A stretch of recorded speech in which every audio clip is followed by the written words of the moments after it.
में शुक्रवार की तेज़ी के बाद यदि अब कल सोमवार के बाज़ार की बात करें कि बाज़ार में कैसी स्थिति रह सकती है, तो बाज़ार के लिए ध्यान देने वाली बात यह है कि अब जो माहौल बनाया जा रहा है, तो माहौल ये बन रहा है कि बाज़ार में बहुत बड़ी तेज़ी होगी। आप भी यही सोच रहे होंगे कि बाज़ार में एक ज़बरदस्त तेज़ी का मूड माहौल रह सकता है, लेकिन बाज़ार कुछ उल्टा भी कर सकता है। जब सभी लोग तेज़ी में बैठते हैं, सबको लगता है कि जो महाराष्ट्र के चुनाव हैं वो बीजेपी के पक्ष में रहे हैं और इससे बहुत ज़बरदस्त तेज़ी भारतीय बाज़ारों में देखने को मिल सकती है। हाँ, तेज़ी देखने को मिल सकती है, लेकिन वो तेज़ी कई निवेशकों को बहुत बुरा घाटा भी दे सकती है, क्योंकि रणनीति तो यही है कि भारतीय बाज़ारों में बड़ा गैप अप होगा और गैप अप के बाद ही बड़े जो रिटेल निवेशक हैं वो फंसते हुए नज़र आएंगे, क्योंकि उनको लगेगा कि भारतीय बाज़ारों में और ज़बरदस्त तेज़ी होगी, लेकिन वहीं से ऑपरेटर एक्टिव होगा, फिर से बाज़ार को नीचे लाने की कोशिश करेगा और वहीं गिरावट उनको फिर से ट्रैप करती हुई नज़र आएगी। आपने ये देखा होगा कि भारतीय बाज़ार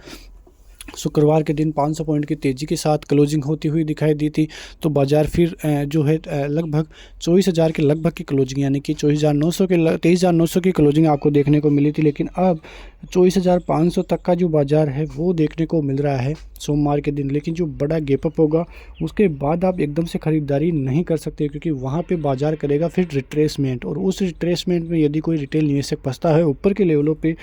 उसको बहुत तगड़ा घाटा लगता हुआ दिखाई दे सकता है। तो आपको ध्यान ये रखना है कि जब बाज़ार गैप अप हो उसके बाद आपको ख़रीदारी नहीं करनी है। बाज़ार में जब अच्छा खासा रिट्रेसमेंट आए तो निचले स्तरों पर आप ख़रीदारी तब करना जब आपको कॉन्फिडेंस हो कि अब बाज़ार में स्ट्रेंथ यहाँ से आने लगी है, क्योंकि बाज़ार हो सकता है कि जो ऊपरी जो गैप अप है उसको भी दोबारा से छू नहीं सके, क्योंकि बाज़ार में अभी सेल ऑन राइज का ही मूड माहौल चलता हुआ दिखाई दे रहा है। शुक्रवार के दिन तो तेज़ी ज़बरदस्त थी, लेकिन अब सोमवार का दिन का जो माहौल बना हुआ है वो सभी लोग मान रहे हैं कि तेज़ी ही होगी, लेकिन बाज़ार उसी ट्रेंड में लोगों को ट्रैप करता हुआ नज़र आने वाला है। तो उस चीज़ का आपको खास ध्यान रखना है। निफ्टी और बैंक निफ्टी की बात करें तो उनमें बैंक निफ्टी ज़्यादा स्ट्रेंथ दिखाता हुआ नज़र आ रहा है, और वो स्ट्रेंथ किस प्रकार से अब आगे इनिशिएट होगी उस पर भी बाज़ार की नज़रें हैं, क्योंकि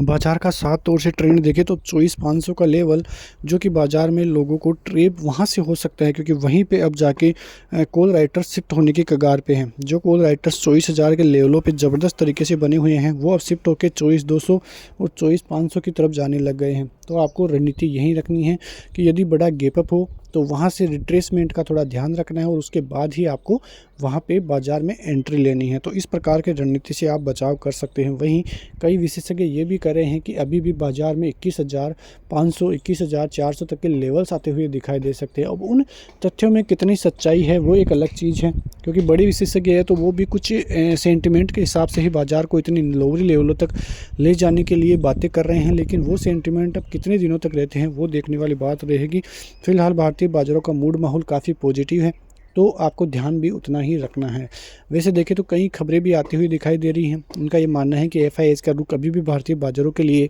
काफ़ी नेगेटिव ही साबित हो सकता है, और ऐसा नेगेटिव माहौल भारतीय बाज़ारों के लिए आगे भी खतरा पैदा करता हुआ दिखाई देगा, क्योंकि उनका यही मानना है कि भारतीय बाज़ारों में अभी भी एफआईआईज़ एक्टिव नहीं हुए हैं। और ये तो आपको भी पता है कि जब तक एफआईआईज़ एक्टिव नहीं होंगे तब तक भारतीय बाज़ारों में कोई बड़ी रैली या बड़ी तेज़ी आती हुई दिखाई नहीं देगी। तो इस बात का भी आपको ख्याल रखना है। तो ऐसी खबरों के साथ मिलते हैं नेक्स्ट वीडियो में। तब तक के लिए नमस्कार, जय हिंद, जय भारत, वंदे मातरम।